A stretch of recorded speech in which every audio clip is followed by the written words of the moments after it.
nothing to do with this, I think is what she was doing. Well, we need a better Democrat than that. Well, she went there. I mean, you know what? Yes. She went there. What was she going to do?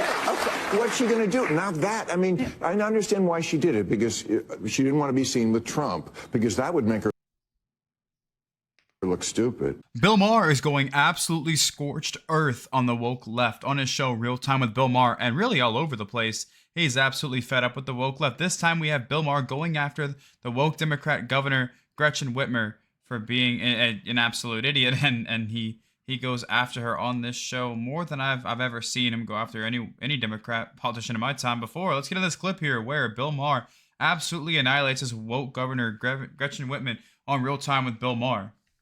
How do we handle this? And Gretchen Whitmer showed us one way. Can we show that picture? Because she was in the Oval Office, same place I was a few weeks before. And this is what she did. Okay, I think there's a couple of ways to handle the Oval Office, and this is not the way I chose. You don't want to talk to people? You have no power. I mean, people seem to gloss over the fact that I went in there. I didn't surrender to him. I said this. Of course, people don't care. They don't watch what I actually did. They just react to clickbait. But I went in there and I said to his face, "You're scaring people.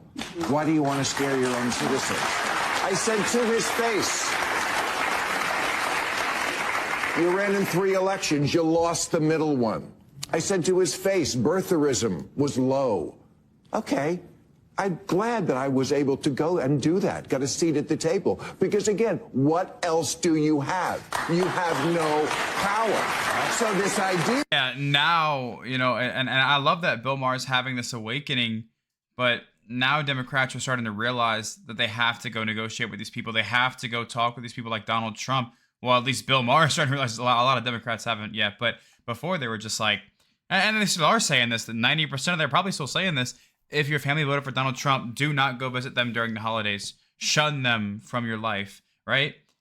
And that's what Democrats have been saying and are still saying for the longest time here. And Bill Maher is one of the only people, one of the few people, and he just started this, who is saying we have to go talk to the other side because Donald Trump not only won the election, but won the popular vote.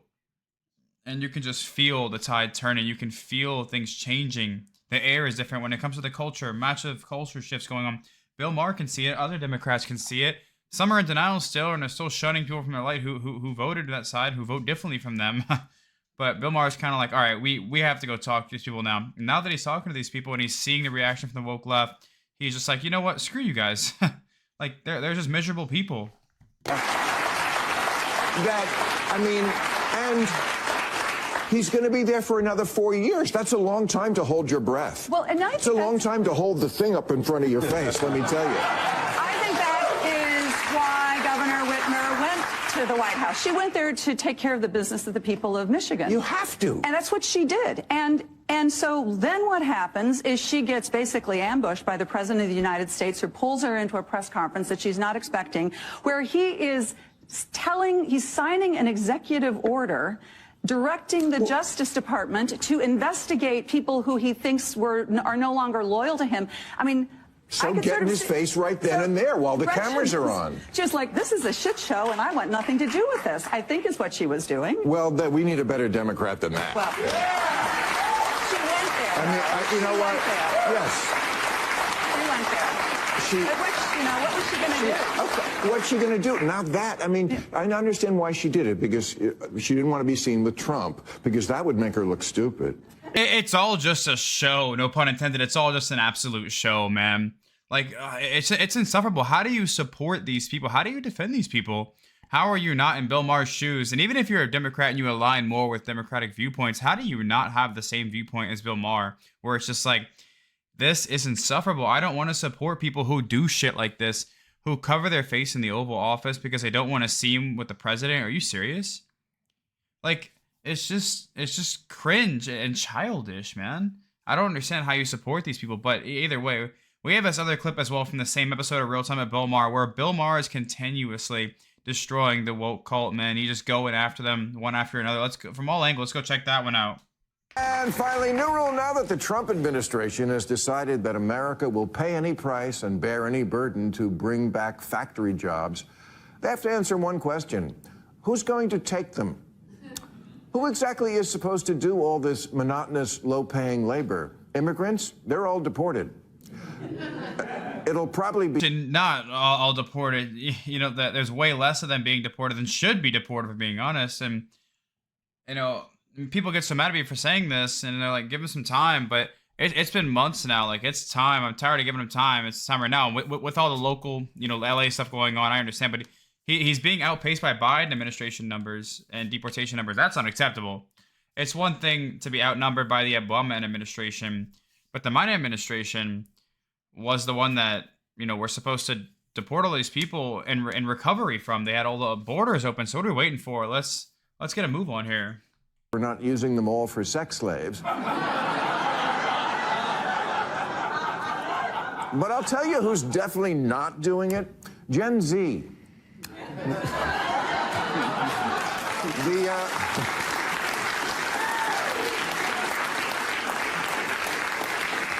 The very people who would have to be most invested if this plan is going to work. Is this who we really think Gen Z is? A generation of manly men who make things with their hands, who get up early and go out to the plant in their hard hats with their lunch pails and come home dirty? Gruff men in newsboy caps working overtime at the steel factory? Seriously, these kids can't handle a gig at the Cheesecake Factory.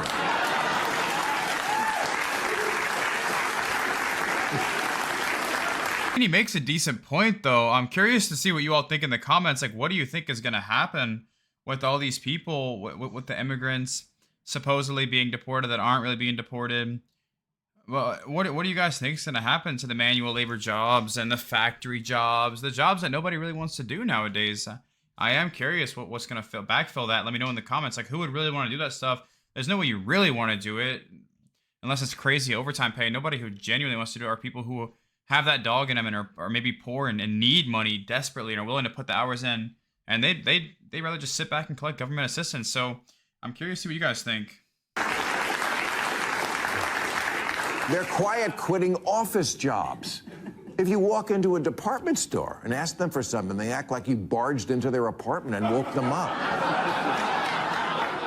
I'm sorry, but Generation Nepo Baby aren't exactly the sinewy, leather-skinned workmen of yesteryear. They're doughy gamers who need an emotional support animal to ride in a plane.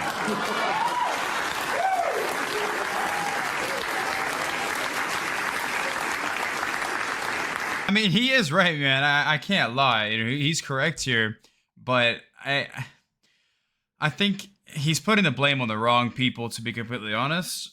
I think that, and I hate to play the blame game on this, but I do think it's the woke left that has pushed this on to people that are trying to feminize men. They've been trying for years. You know, you guys already know the whole story. I don't think I need to deep dive this. I don't think it's just the woke left. I think it's someone on top of that who is really running the world over there. They're trying to destabilize and just make people a lot more easy to control. And if you have a lot of men who are sitting around playing video games, eating junk food, versus going out working at these manual labor jobs, going to the gym, eating healthy, it's a lot easier to control a population, to control a populace, and a lot less likely that someone will revolt against you.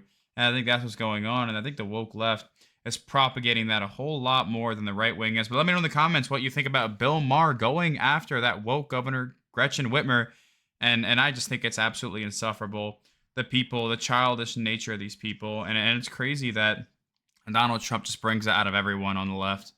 They can completely act out of character when it comes to Donald Trump because of one man, one name, one orange man. He has so much real estate in their brains that they just lose all sense of reality. And so I can like a child whenever they have to interact. Let me know in the comments what you think about this whole Bill Maher versus woke idiot situation on Real Time with Bill Maher. I'll see you in the next one.